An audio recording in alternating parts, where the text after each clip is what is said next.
आज हम बात करेंगे डिमेंशिया के बारे में। ये सिर्फ याददाश्त का कम हो जाना नहीं है, बल्कि धीरे धीरे करके आपके जो अंदर मौजूद बहुत सी एबिलिटीज़ हैं उन सब का कम हो जाना डिमेंशिया कहलाता है।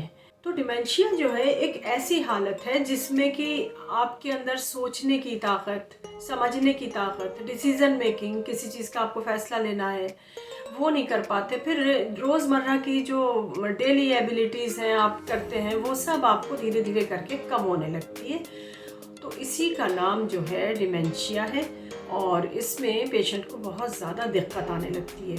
एक तरह से वो मजबूर हो जाता है दूसरों के सहारे का।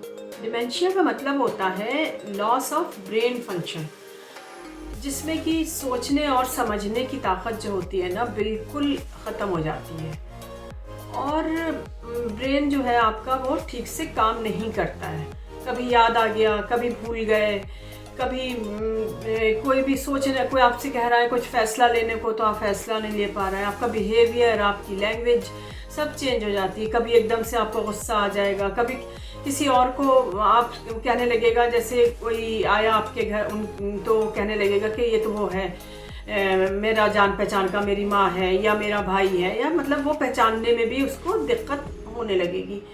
इसका मतलब ये है कि जो ब्रेन है वो ठीक से काम कर नहीं रहा है। बोलेगा ना तो वो लैंग्वेज जो है ना उसकी वो भी मतलब बेकार सी होगी, किसी को कुछ भी कह देगा। सोचने समझने की ताकत तो ख़त्म हो ही चुकी है, तो कोई उसको होश ही नहीं रहेगा कि मतलब मैंने खाना खा लिया। खाना भी खा लेगा, फिर बार बार कहेगा कि मुझे भूख लग रही है, मुझे खाना खाना है। मैंने खाना कब खाया? अगर कोई पूजा पाठ कर रहा है, नमाज़ पढ़ रहा है तो वो पढ़ लेगा और वो फिर भूल जाएगा कि मैंने पढ़ा नहीं है, मैं फिर से दोबारा से पढ़ रहा हूँ। और आप कितना भी कहेंगे कि तुम ये काम कर चुके हो, लेकिन वो इस बात को नहीं मानेगा और दोबारा से वही काम करेगा। इसके अलावा घर से निकल के भागने लगेगा, उसे लगेगा कि हम बाहर जा रहे हैं, बाहर घूम के आते हैं। बाहर जाएगा तो वहाँ भी उसे होश ही नहीं रहेगा कि हम कैसे सड़क पार करनी है, तो हम देखें कैसे करना है। या कुछ अगर ख़रीदने निकल गया तो 10 रुपए की चीज़ को वो 100 रुपये दे के चला आएगा। मतलब ये कि कहने की बात ये है कि जो ब्रेन फंक्शन होता है, जो दिमाग होता है, वो बिल्कुल ख़त्म हो जाता है। इसी को ही डिमेंशिया कहा जाता है। ये डिमेंशिया जो है ओल्ड एज की बीमारी है जो 60-65 के बाद ही देखने को मिलती है। लेकिन ऐसा नहीं है कि खाली मतलब ओल्ड एज में, कभी कभार ऐसा भी होता है कि जवानी में भी इंसान इस मर्ज़ का शिकार हो जाता है। बहुत सी वजहें होती हैं जिसकी वजह से इसमें ब्रेन फंक्शन तो कम हो ही जाता है, बिल्कुल समझिए एक तरह से ख़त्म हो जाता है। सेल्स जो होते हैं डेड होने लगते हैं, जिसकी वजह से वो एक तरह से हर चीज़ के लिए मजबूर हो जाता है। इसकी एक वजह अल्जाइमर डिजीज़ भी होती है, या स्ट्रोक है, कभी कभी बीपी बहुत ज़्यादा हाई हो गया, या कुछ और भी वजहें हैं जो कि उसके दिमाग को प्रॉब्लम करने लगी है। या फिर ऐसा भी हो जाता है कभी कभी कि ये सर में चोट लग गई है, इसकी वजह से भी होता है कि वो ब्रेन फंक्शन ठीक से काम नहीं करता है। और इस वजह से भी, और जीन्स अगर है, कभी कभी जेनेटिक्स भी होता है कि किसी किसी के घर में ये डिमेंशिया के पेशेंट हैं, चाहे वो ददिहाल हो चाहे ननिहाल हो, तो कभी कभी जो उसके बच्चे हैं उनके अंदर भी ये प्रॉब्लम हो सकती है। लेकिन अमूमन ये देखा गया है कि ये जो है ओल्ड एज की बीमारी है, बुढ़ापे में ये चीज़ सामने आती है, जो कि 60-65 साल की उम्र के बाद होता है। ये अल्जाइमर डिजीज़ जो है ये एक टाइप है डिमेंशिया होने की, जिसमें कि मरीज़ बिल्कुल हर चीज़ भूल जाता है, दिमाग जो है बिल्कुल ख़त्म हो जाता है एक तरह से। भारत के अंदर अभी 88 लाख जो है मरीज़ इसी के ही हैं, अल्जाइमर के। और एक्सपर्ट का तो कहना यहाँ तक है कि अभी ये तादाद बढ़ेगी और ये बढ़ कर 1 करोड़ 40 लाख तक पहुँच सकती है। तो आप ही समझिए कि मतलब इस मर्ज़ के कितने ज़्यादा मरीज़ हैं। और इसकी वजह वही है, मतलब इंसान का रहन सहन, खाना पीना और सोचने समझने की, या स्ट्रेस, टेंशन, बहुत सी वजहें हैं जिससे लोग जो हैं जवानी में भी इस बीमारी के शिकार होने लगे हैं। वास्कुलर डिमेंशिया भी एक तरह की टाइप है जिसमें कि दिमाग के अंदर जो है खून की कमी हो जाती है। मतलब जो सप्लाई होती है ना, हर चीज़ का सर्कुलेशन होता है, खून वहाँ पहुँचता है, पूरी बॉडी को सप्लाई होती है। तो इसी तरह से दिमाग के जो सप्लाई होनी चाहिए उतनी मिकदार में खून नहीं पहुँचता, जिसकी वजह से खून कम हो जाता है, फ्लो कम हो जाता है खून का, ऑक्सीजन भी नहीं पहुँचती और खून के जो थक्के होते हैं ना, ब्लड क्लॉट हो जाता है वहाँ पर और इसी वजह से स्ट्रोक होता है और मरीज़ को डिमेंशिया की शिकायत हो जाती है। देखिए, डिमेंशिया जो है खाली एक बीमारी नहीं है कि हम कहें कि उससे डिमेंशिया हो गया। ये एक मतलब कहना चाहिए कि ग्रुप है बहुत सी बीमारियों का, जिसकी वजह से ये डिमेंशिया देखने को मिलता है। जैसे मैंने आपसे बताया कि स्ट्रोक, ये भी एक मतलब बीपी हाई हुआ या फिर आपको ऑक्सीजन नहीं पहुंची ठीक से ब्रेन में और खून की सप्लाई ठीक से नहीं हुई, इसकी वजह से भी डिमेंशिया हो जाती है।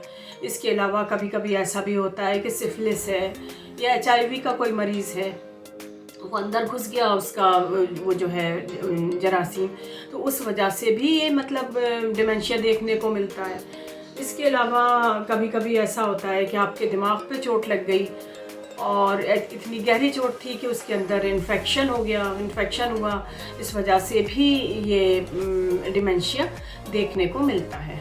तो कहने की बात यह है कि खाली एक वजह नहीं है कि आप ओल्ड एज में ये मतलब देखने को मिल रहा है, लेकिन वजहें उसके साथ बहुत सारे कॉजेज़ होते हैं जिसकी वजह से ये जो है डिमेंशिया देखने को मिलता है। अगर किसी को ब्रेन इंजरी की वजह से ये डिमेंशिया हुआ है, तो जैसे जैसे वो इंजरी हील होगी, ठीक हो जाएगी, तो ये डिमेंशिया धीरे धीरे करके सही हो जाएगा।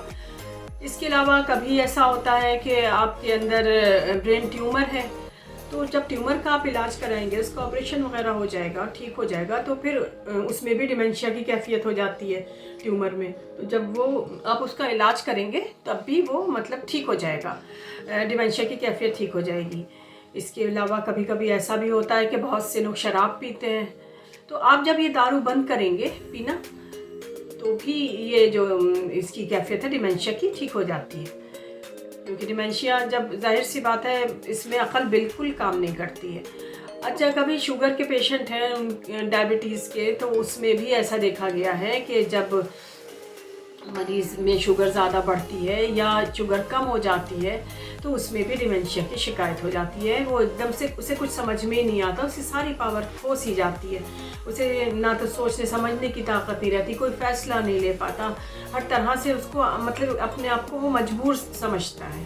Blood salt, blood sugar, blood calcium, ये तमाम चीज़ें जो हैं आपके दिमाग को अफेक्ट करती हैं, जिसकी वजह से डिमेंशिया होने के चांसेस बढ़ जाते हैं। इसीलिए आपको अपने डायबिटीज़ को कंट्रोल में रखना है, डॉक्टर से मिलते रहना है, जैसा कि वो आपको जो भी चीज़ एडवाइस करें उसी तरह से आपको चलना है। तो आप जैसे शुगर आप कम लें, नमक बहुत ज़्यादा ना खाएं, वॉक वगैरह करें, ये सब चीज़ें करेंगे तो आप जो है डिमेंशिया के शिकार होने से बच सकते हैं। इसके अलावा देखिए, जिस्म में अगर विटामिन डी की कमी है तो ये भी डिमेंशिया कॉज कर सकती है। इसके अलावा B12 भी बहुत ज़रूरी है। अगर ये आपके जिस्म में ठीक ठाक ना हो, प्रॉपर ना हो, तो फिर क्या होगा, इससे भी डिमेंशिया हो सकता है और आपके सोचने समझने की ताकत जो है कम हो सकती है। कभी कभी ऐसा होता है कि थायराइड की वजह से भी डिमेंशिया होने की शिकायत हो सकती है। अगर इसके हार्मोन्स जो हैं अगर फंक्शन ठीक से नहीं कर रहे हैं, तो इसमें भी आपको भूलने की कैफियत हो सकती है। और कभी कभी ऐसा होता है कि बहुत से लोग कोलेस्ट्रॉल की लंबे अरसे से दवाएं ले रहे हैं, तो ये वजह भी हो सकती है डिमेंशिया होने की। तो इस तरह से मालूम ये चला कि हमें अपनी मतलब एक मेटाबॉलिक जो आपके अंदर जो खान पान है, मेटाबॉलिक चेंजेस की वजह से भी ये हो सकता है डिमेंशिया। तो आपको अपने खाने पीने का भी ठीक से ध्यान रखना है। स्ट्रेस, टेंशन और जो मतलब ऐसी चीज़ें जो आपके दिमाग पे दबाव डाल रही हैं, तो इससे दूर रहना है। ये सब वजहें बनती हैं डिमेंशिया होने की। कैसे पता चलेगा कि किसी को डिमेंशिया है? देखिए, डिमेंशिया की शुरुआत जो होती है जब मतलब मरीज़ इसके अंदर एंटर करता है एक तरह से, तो वो धीरे धीरे करके मतलब आपको उस वक्त तो अंदाज़ा नहीं होगा, भूलेगा, थोड़ा बहुत भूलेगा, उसे चीज़ रख के भूल जाएगा। तो आप सबको यही लगेगा कि सभी भूलते हैं, नॉर्मल सी बात है, कोई बात नहीं, भूल गया। लेकिन जब ये कैफियत बढ़ती है तो इसी को ही डिमेंशिया कहा जाता है कि मतलब वो बहुत सी चीज़ें ऐसी होती हैं कि वो अपने रोज़मर्रा के काम में कोई भी बात आपने बताई और वो भूल गया, फिर आपने बताई दोबारा से, वो फिर भूल गया। इसी तरह के बार बार मतलब बताने के बाद भी वो बात को भूल जा रहा है। आपसे उसने नाम पूछा कि आपका क्या नाम है, आपने उसको नाम बता दिया, फिर थोड़ी देर के बाद घूम करके आया, वो फिर पूछ रहा है कि क्या नाम है। इस तरह से मतलब वो करने लगता है मरीज़, जिससे कि आप समझ जाएं कि कुछ ना कुछ ब्रेन फंक्शन में कमी आ रही है, जिसकी वजह से ये हरकत हो रही है। आप एक बात और नोट करेंगे कि सोशल बिहेवियर जो होता है उसके साथ, लोगों के साथ, वो उसमें भी कमी आ जाती है। वो किसी से मिलना जुलना नहीं चाहता, मिलेगा भी तो उसकी लैंग्वेज ख़राब होगी या बिहेवियर उसके साथ ख़राब कर देगा या कुछ भी कह देगा, किसी को भूलने लगेगा, कोई भी चीज़ रख देगा वो भूल जाएगा, फिर आपके पीछे लग जाएगा कि कहाँ रखी, क्या रखी वो। और इस तरह से धीरे धीरे करके ये कैफियत बढ़ती जाती है तो वो ऐसी हो जाती है कि वो अब खुद के अपने काम करने के लिए मजबूर हो जाता है। जैसे उसको याद ही नहीं रहेगा कि हमने नहा लिया, खाना खा लिया, या हमें सोना भी है, या कोई आया है तो हमें उससे बात करनी है। उसे कुछ भी याद नहीं रहता, वो हर चीज़, नाम भूल जाएगा, वो अपने बीवी बच्चों को भूल जाएगा, उसे याद ही नहीं रहेगा कि कौन है। जो इंसान दुनिया में नहीं है तो वो उसको लगेगा कि वो मौजूदा किसी और को कहने लगेगा कि ये वो है। मतलब इस तरह की कैफियत हो जाती है कि मरीज़ बेचारे को कुछ पता नहीं चलता कि मेरे साथ क्या हो रहा है। रोज़मर्रा के काम में उसे दिक्कत आने लगती है, नहाना धोना सब भूल जाता है, दूसरों का मोहताज हो जाता है कि दूसरा इंसान उसे नहलाए धुलाए खिलाए पिलाए। उसे टॉयलेट का भी होश नहीं रहता कि हम वॉशरूम जाएं, वहाँ आराम से अपना काम करें। और हद तो ये कि वो पॉटी भी अपने कपड़ों में करने लगता है। फिर उसे इतना होश नहीं रहता, जब ये कैफियत बढ़ती है तो वो पॉटी जो है अपने हाथ में लेकर के जगह जगह लगाएगा, दीवारों पे, अपने ऊपर मल लेगा या बिस्तर पे लगा देगा। मतलब एक तरह से वो बिल्कुल जैसे कहा जाएगा ना कि पागल वाली कैफियत हो जाती है। तो इन सब चीज़ों की वजह से मरीज़ बिल्कुल मजबूर हो जाता है। उसकी भी कोई इसमें ख़ता नहीं होती, लेकिन इसमें यही है कि जो उसकी केयर कर रहा है उसे बहुत अलर्ट रहना है, क्योंकि कुछ नहीं पता कि वो कब कौन सी हरकत कर दे। मरीज़ को इतनी ज़्यादा दिक्कत होने लगेगी कि वो अपनी जो करंट हिस्ट्री है वो सब भूल जाएगा, उसे याद ही नहीं रहेगा, अपना नाम तक भूल जाएगा कि मैं कौन हूँ, कहाँ रहता हूँ, मेरे बीवी बच्चे हैं, मैंने क्या पढ़ा है। मतलब वो हर चीज़ में उसको दिक्कत आने लगेगी। धीरे धीरे करके उसे हेलुसिनेशन आने लगेगा, मतलब वो चीज़ों से डरने लगेगा। अगर आप उसको उसके पास बैठे हैं तो उसे ये लगेगा कि शायद ये मेरा दुश्मन है या ये मुझे मारेगा या कुछ भी है इस तरह से। मतलब वो घबराने लगेगा, अकेला अगर वो ड्राइव करने निकल गया तो बस पूछिए ही मत, बहुत ही बुरा हाल करके लौटेगा। उसे कुछ अंदाज़ा ही नहीं होगा कि ये भीड़ है, पहाड़ है या हमें कैसे निकालना है, कुछ नहीं। सड़क पार करेगा, उसे कोई होश नहीं, वो करने लगेगा। कहीं रुपए पैसे की बात है तो उसे होश नहीं रहेगा कि कितना देना है, क्या करना है। वो जो भी उसके पास है वो उठा के दे देगा। इसके अलावा इतनी ज़्यादा दिक्कत आने लगेगी उसे कि वो अपने बीवी बच्चों को भूल जाएगा। वो जानेगा ही नहीं कि ये मेरी बीवी है, या अगर औरत है तो वो नहीं जानेगा ये मेरा हस्बैंड है या मेरे बच्चे हैं या मैं कहाँ जॉब करता था। और मतलब समझ लीजिए कि बहुत ज़्यादा मतलब दिक्कत होने लगती है, हर चीज़ में दिक्कत होने लगती है। और उसको अगर आप चाहें कि उसको थोड़ी देर कमरे में अकेला छोड़ दें तो फिर वो आपकी चीज़ें उठा के फेंक देगा। उसे कुछ समझ में नहीं आएगा कि क्या हो रहा है मेरे साथ। तो बजाय देर करने के, जब आप शुरुआत में ही देखें कि इंसान भूलने लगा है या किसी चीज़ पे बहस कर रहा है, वायलेंट हो जा रहा है, आपसे लड़ने लगेगा, बिहेवियर ख़राब हो जाएगा, गालियाँ देने लगेगा, कुछ भी मतलब ऐसा उल्टा सीधा करने लगे, तो आपको फ़ौरन अलर्ट हो करके उसे अपने मरीज़ को लेकर के न्यूरोलॉजिस्ट के पास जाएं तो बहुत ही अच्छा है कि वो ध्यान से सारे टेस्ट वगैरह कर लेगा और क्योंकि इसमें साइकोलॉजिस्ट का बहुत ज़्यादा रोल नज़र नहीं आता, क्योंकि जब तक ये तो एक दिमागी बीमारी है। लेकिन आप जाएंगे काउंसलर के पास जाएं, काउंसलिंग वगैरह से थोड़ा सा फ़र्क पड़ेगा। लेकिन जो सबसे बड़ी बात है वो जो न्यूरो सर्जन करेगा वही उसके लिए कुछ कारआमद हो सकता है। कुछ वो मेडिसिन देगा, कुछ टेस्ट वगैरह बताएगा, कुछ एक्सरसाइज वो खुद तो नहीं कर पाएगा, लेकिन हो सकता है कुछ बताए वो आपको कि इनका माहौल चेंज करिए, या थोड़ा सा सुबह में बाहर ले जाइए, या धूप में बैठाइए, या कुछ भी वो जैसा भी चाहेगा बताएगा। तो लेकिन मेरा कहने का मतलब ये है कि आपको देर नहीं करना है। अगर आपके पेशेंट में या आपके पड़ोस अड़ोस में कोई भी अगर इस तरह की हरकत कर रहा है तो उसे लेकर के फ़ौरन डॉक्टर के पास पहुंचना बहुत ज़रूरी है, बजाय ये कि आप मर्ज़ को बढ़ा लें। तो जब आप अपने पेशेंट को लेकर के किसी अच्छे न्यूरोलॉजिस्ट के पास पहुंचेंगे तो वो जाहिर सी बात है बहुत सारे टेस्ट कराएगा, फिर वो कॉज ढूंढेगा कि किस वजह से मतलब ये चीज़ मरीज़ के अंदर आई है, क्या वजह बन रही है। वजह तो मैंने आपको बताई कि बहुत सी वजह हो सकती है। कभी कभी ट्यूमर हो सकता है, कभी चोट लग गई है, या फिर कोई शुगर पेशेंट है, या और बीपी का पेशेंट है, या कुछ और वजह भी हो सकती है जिसकी वजह से भी डिमेंशिया की शिकायत हो सकती है, या स्ट्रेस है, या कोई टेंशन है जो बनी हुई है बहुत ज़माने से, या कोई ऐसा हादसा हो गया है उसके साथ जो कि उसके लिए मतलब भूलना मुश्किल है। इस वजह से भी मतलब उसको ये परेशानी हो सकती है। तो इसमें वो जब टेस्ट वगैरह करके देखेगा तो कॉज ढूंढेगा, फिर उसके बाद से वो उसका ट्रीटमेंट स्टार्ट करेगा। हो सकता है कि उसका ट्रीटमेंट स्टार्ट करने के बाद कुछ एक्सरसाइजेज वगैरह बताए जो ब्रेन से रिलेटेड हो, या फिर माहौल को चेंज करने को बोले, या और कुछ खाने पीने या और कुछ मतलब मेडिसिन्स वगैरह वो प्रेस्क्राइब करे, जिससे कि मरीज़ के अंदर बहुत ज़्यादा मतलब पहले की जो शिद्दत थी उससे कमी आ सकती है। लेकिन इसमें जो फैमिली सपोर्ट होता है ये बहुत ही ज़रूरी है। ये नहीं है कि किसी की हालत ऐसी है तो आप मुंह मोड़ कर बैठ जाएं, ऐसा नहीं करना है। तो इससे तो फिर हालत और ही ख़राब होगी। तो उसके साथ हम हमदर्दी से पेश आएँ, उसको समझाएं, उससे बात करें। अगर वो कुछ पूछ रहा है उल्टा पुल्टा ही पूछ रहा है तो आप हाँ में हाँ मिलाएं, ताकि उसे ये नहीं लगे कि मेरे एंटी जा रहा है ये।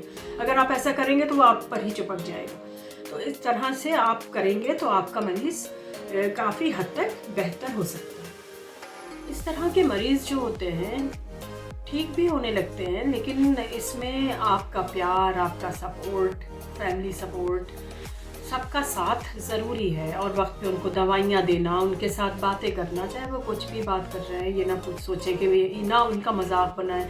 वो कुछ भी बोल सकते हैं। कभी कभी आपके पीछे लग जाएंगे कि तुम्हारा क्या नाम है, फिर 10 मिनट के बाद आएंगे तुम्हारा क्या नाम है, फिर 10 मिनट के बाद आएंगे तुम्हारा क्या नाम है। तो इसमें मतलब ये नहीं सोचना चाहिए कि ये पागल है, या डांट के भगा दिया, या कोई भी चीज़ है। वो जब वो उसके पास दिमागी उसका फंक्शन ठीक नहीं कर रहा है, दिमाग जो है उसका फंक्शन ठीक नहीं कर रहा है, तो फिर क्या होगा, कुछ ना कुछ तो गड़बड़ वो करेगा ही।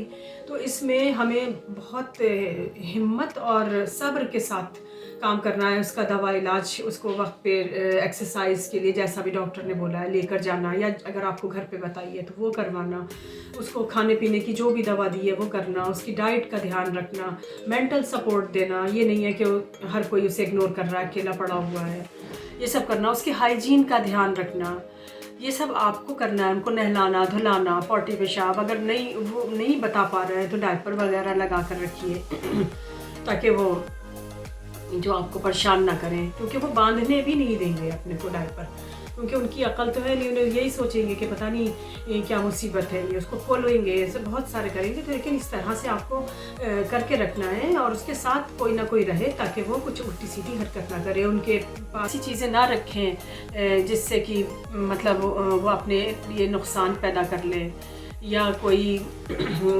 ऐसा खाना जो उनको मना है, डॉक्टर मना किया है, क्योंकि उन्हें अक्ल नहीं है। वो शुरू होंगे तो जब तक वो पूरा बहुत सारा नहीं खा जाएंगे तो उन्हें यही नहीं कि बस हो गया, बस वो उन्हें यही याद नहीं कि मैं खा रहा हूँ, थोड़ी देर बाद वो खा के फिर आ जाएंगे। तो इसमें बस कहने की बात यह है कि आपका जो सपोर्ट है बहुत ज़रूरी है, मतलब फैमिली सपोर्ट बहुत ज़रूरी है। और जैसा जैसा डॉक्टर बताए, अगर आप उनके साथ बहुत अच्छे से रहेंगे और उसका ध्यान रखेंगे, अगर आप अकेले नहीं कर पा रहे हैं तो कोई हेल्पर रखें साथ में, जो कि मतलब जैसे आप कभी अपना काम कर रहे हैं या कुछ है तो वो उस टाइम वो रहे। मतलब कहने की बात यह है कि मरीज़ को अकेला नहीं छोड़ना है, और साथ में ट्रीटमेंट वगैरह चलेगा, खाना पीना और हाइजीन वगैरह, सोशल मतलब थोड़ा जैसे वो पहले बहुत उसके दोस्त वगैरह थे तो वो भी आकर के बैठ सकते हैं। तो उसको याद तो नहीं रहेगा, लेकिन हाँ उसे कुछ और ही समझेगा, लेकिन उसे लगेगा कि हाँ मेरे पास कोई है। तो ये बीमारी को ठीक करने के लिए मतलब बहुत फ़ायदेमंद चीज़ हो सकती है। तो इसलिए अगर किसी के पेशेंट को इस तरह की, किसी के घर में इस तरह की प्रॉब्लम है तो घबराएं बिल्कुल नहीं, और हिम्मत के साथ अपने मरीज़ का ध्यान रखें और ऊपर वाले से दुआ भी करें कि मेरा मरीज़ जल्द से जल्द ठीक हो जाए। तो चलिए बस अपने इस वीडियो को मैं यहीं पर ही ख़त्म करती हूँ, और उम्मीद करती हूँ कि आपको आज का वीडियो बहुत पसंद आया होगा। अगर पसंद आया है तो प्लीज़ लाइक, शेयर और सब्सक्राइब ज़रूर करिएगा। मिलती हूँ फिर किसी नए वीडियो में।